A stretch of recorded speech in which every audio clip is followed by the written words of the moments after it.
Assalamualaikum kepada Encik Muhammad Hussein. Kami daripada kumpulan 8. Kumpulan kami telah memilih topik teknik berfikir The Six Thinking Hats. Sebelum itu, saya akan memperkenalkan setiap ahli kumpulan. Yang pertama iaitu Nur Fazila. Beliau akan membintangkan topik pengenalan, manakala Jaimah serta Ain Farhana akan membentangkan topik bagaimana teknik ini berfungsi. Seterusnya, Nur Aida Umaira serta Rozalina akan membentangkan bagaimana pengaplikasian teknik ini dalam dunia sebenar, manakala saya akan membuat sedikit rumusan mengenai video yang berkaitan dengan teknik berfikir ini, serta terakhir sekali Nur Liana Idayu akan membentangkan bahagian penutup.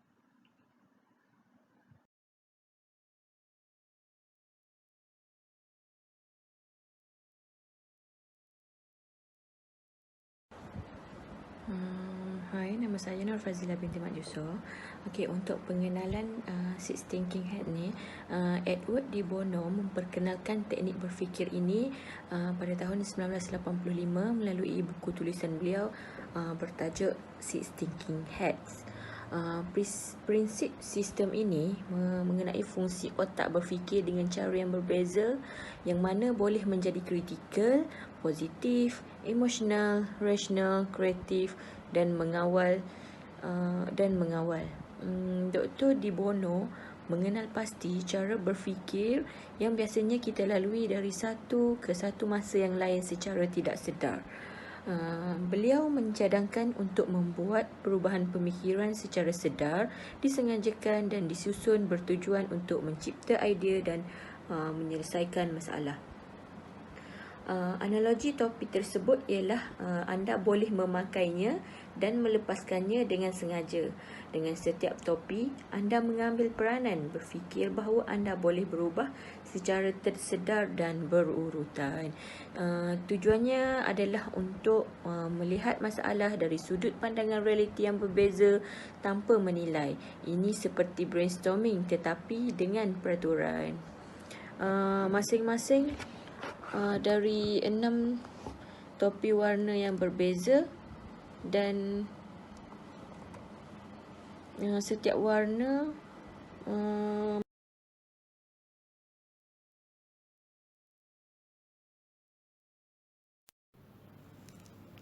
Hai, nama saya Jaimah binti Bujang, matric number GA04677. Saya akan menerangkan jenis-jenis topi yang terdapat di dalam Six Thinking Hat. Yang pertama adalah topi putih. Topi putih adalah mengenai maklumat. Semasa topi putih digunakan, semua orang memberi tumpuan secara langsung dan eksklusif pada maklumat. Topi putih biasanya digunakan semasa permulaan sesi berfikir sebagai latar belakang pemikiran yang akan berlaku.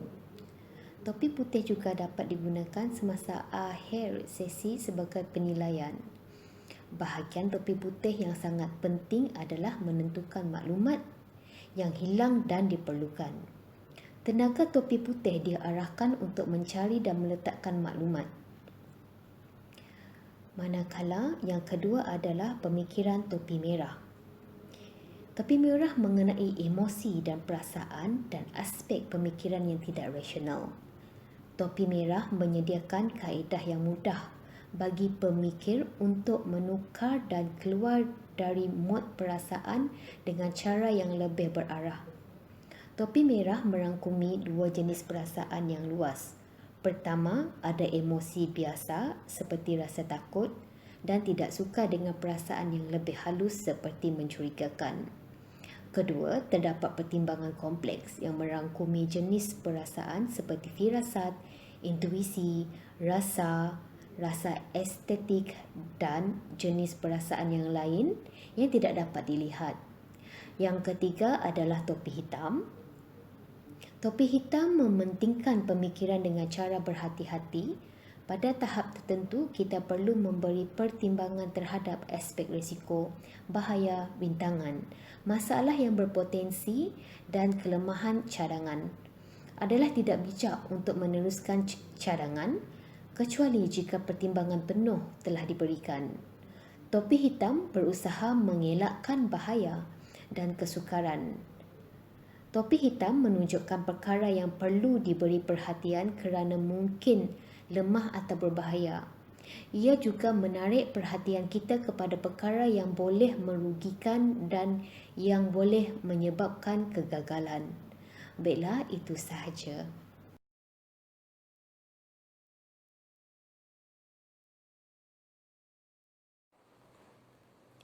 Assalamualaikum. Nama saya Ain Farhana binti Juma. Saya akan menerangkan tentang peranan topi berwarna kuning, topi berwarna hijau dan topi berwarna biru. Untuk topi berwarna kuning, peranannya adalah pemikiran yang positif dan membina, serta menyiasat dan meneroka nilai dan kebaikan idea yang dianjurkan dalam perbincangan. Contohnya, setiap idea yang dilontarkan dalam perbincangan akan dinilai dan ditelitikan untuk mencapai visi dan misi yang telah dilaksanakan. Bagi peranan topi berwarna hijau, ia adalah pemikiran yang kreatif, di mana ia sentiasa mengkaji masalah yang berlaku di sekeliling dari masa ke semasa. Pada masa yang sama, ia akan cuba mencari alternatif atau jalan penyelesaian yang terbaik untuk digunakan pada masa yang akan datang. Bagi peranan topi biru pula, ia merupakan kawalan dan ia hanya fokus kepada apa yang diperlukan, sentiasa mengawal keadaan sekeliling, serta topi biru ini boleh menghentikan hujah dan menegakkan disiplin, serta boleh mencelah bagi mengawal keadaan perbincangan. Assalamualaikum. Saya Nur Aida Umairah binti Abdullah, GA 0467 Saya akan mengulas sedikit tentang cara-cara menggunakan topi Six Thinking Hat. Terdapat dua cara asas untuk menggunakan topi. Yang pertama, penggunaan secara tunggal. Yang kedua, penggunaan secara berurutan. Saya hanya akan mengulas sedikit cara asas pertama, iaitu penggunaan secara tunggal. Dalam penggunaan secara tunggal ini digunakan untuk meminta jenis pemikiran. Dalam penggunaan tunggal, topi digunakan sebagai simbol semasa, perbualan atau perbincangan sehingga sampai pada titik di mana ada keperluan untuk memilih dalam menghasilkan pilihan idea yang baru. Sebagai contoh, saya rasa kita memerlukan pemikiran topi hijau di sini. Kemudian dalam pertemuan dan perbincangan yang sama, tindakan lain dicadangkan. Contoh ayat digunakan, mungkin kita harus mempunyai topi hitam mengenai hal ini. Ini adalah salah satu contoh perbualan penggunaan secara tunggal ini. Jika tidak menggunakan analogi warna topi ini bagi menyampaikan tujuan ketika mengajukan sesuatu permintaan, ketika perbincangan, akan menjadi terlalu secara berterus terang dan bersifat secara peribadi. Contoh ayat ini. Kita memerlukan sedikit kreativiti di sini. Atau ayat dia, jangan bersikap negatif. Okey. Ketika Ron Barbero, iaitu ketua syarikat Prudential Insurance, dia pernah berinteraksi dengan pekerjanya dengan mencadangkan beberapa idea. Pekerjanya berpendapat bahawa idea itu berisiko, mungkin tidak sah dan tidak disukai oleh ejennya. Dia mendengar dengan teliti dan kemudian berkata, ya, itu pemikiran topi hitam yang baik. Sekarang mari kita cuba menggunakan topi kuning pula. Itu contoh ya. Okay. Sebagai contoh, negara Jepun. Jepun kan tidak suka mengkritik apa sahaja dikatakan oleh majikan. Jadi, topi memberikan isyarat natural yang membolehkan untuk memberi komen dengan cara yang diterima baik. Sebagai contoh ayat saya iaitu, Encik Shinto, saya ingin memikirkan topi hitam di sini. Itu saja pengulasan saya. Terima kasih.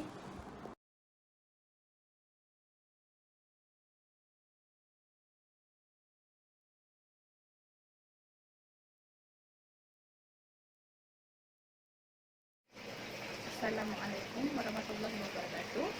Nama saya Rozalina binti Ismail, GA 04590. sekarang saya ingin menerangkan cara menggunakan topi-topi Six Thinking Hats. Cara asas yang pertama telah dibincangkan oleh Nur Umairah mengenai penggunaan secara tunggal. Kemudian saya pula menerangkan cara asas yang kedua, iaitu penggunaan secara berurutan. Okey, topi juga boleh digunakan satu demi satu mengikut urutan tertentu. Topi apapun boleh digunakan sekerap yang anda suka. Tidak perlu menggunakan sekat topi. Urutan boleh terdiri daripada 2, 3, 4 atau lebih topi sehingga objektif sepakat dapat dicapai. Terdapat 2 jenis urutan, iaitu berkembang dan praset, iaitu ditetapkan awal. Okey, maksud urutan berkembang, anda memilih topi pertama yang disediakan oleh fasilitator. Apabila topi selesai, topi seterusnya dipilih dan seterusnya.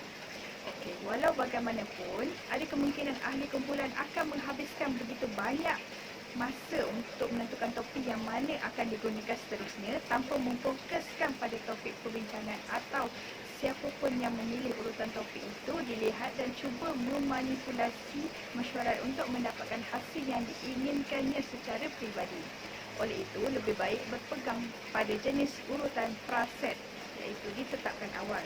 Okey, urutan praset disusun pada awal mesyuarat, topi biru di awal dan akhir perbincangan. Urutan disusun terlebih dahulu dan kemudian diikuti variasi kecil dibenarkan bergantung pada output dan keputusan perbincangan kumpulan. Sekian, terima kasih.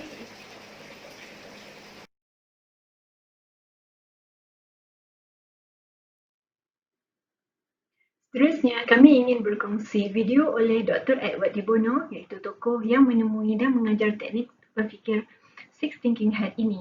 Menurut beliau, kita telah menggunakan teknik berhujah ketika berbincang dan meneroka satu subjek sejak 2400 tahun yang lalu.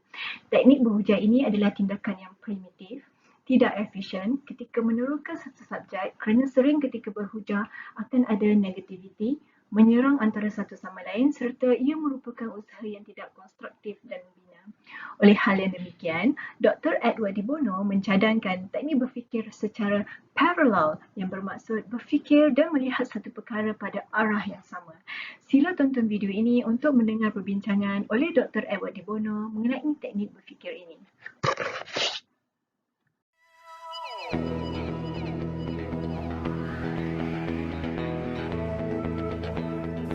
For 2,400 years, we have been using argument as a way of discussing or exploring a subject.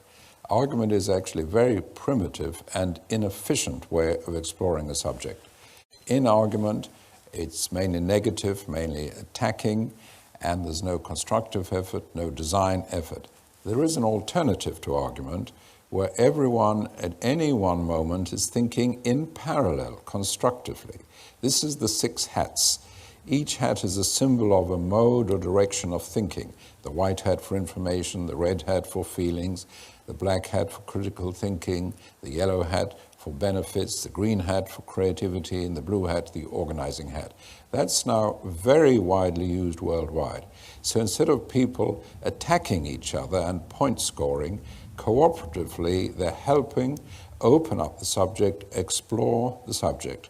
This method is now very widely used at top economic meetings by 4-year-olds in school, major executives, and so on.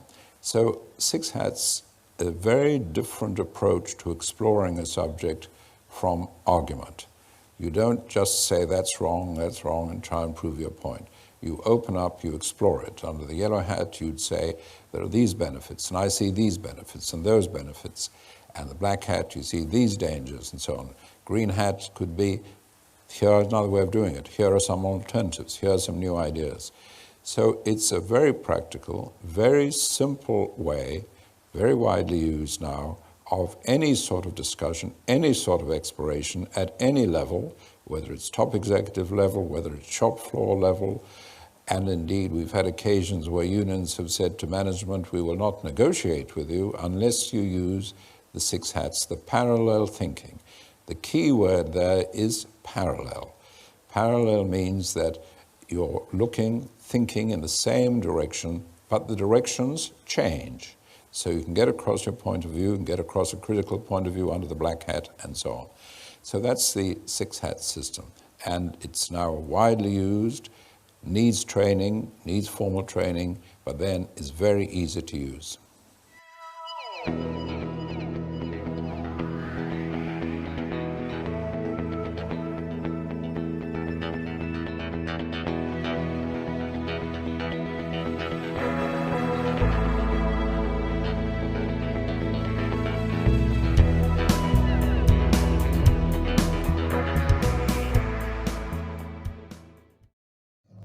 Hai, Assalamualaikum. Nama saya Nurlana Idayu binti Zainal Abidin. Untuk ini saya akan menerangkan slide untuk nombor 8. Okey, slide nombor 8 ialah Six Thinking Hat Edward de Bono. Okey, di sini adalah summarize untuk semua slide yang telah kawan-kawan saya telah bentangkan tadi. Okey, keperluan untuk teknik Six Thinking Hats ini didasarkan pada pemahaman tentang bagaimana bahan kimia otak berubah dengan cara berfikir. Okey, memang telah terbukti dengan menggunakan kaedah ini banyak syarikat-syarikat besar yang telah berjaya dan telah mendapat mengurangkan masa yang diperlukan untuk perbincangan projek multinasional dari 30 hari menjadi 2 hari sahaja. Ini juga telah meningkatkan produktiviti syarikat serta mengurangkan kos. Perbezaan pendapat dan berhujah bukan sahaja suatu tindakan tidak cekap, malah tidak berkesan dan ia memperlahankan proses membina ataupun proses untuk membuat sesuatu projek. Bila kita menggunakan pemikiran selari melalui kaedah Six Thinking Hat dengan cepat, menggantikan konflik perbezaan pendapat di seluruh dunia, banyak golongan elit yang terdiri daripada eksekutif kanan di syarikat-syarikat besar seperti Siemens, NTT, ABB hinggalah kanak-kanak prasekolah dapat mempercepatkan proses membina ini.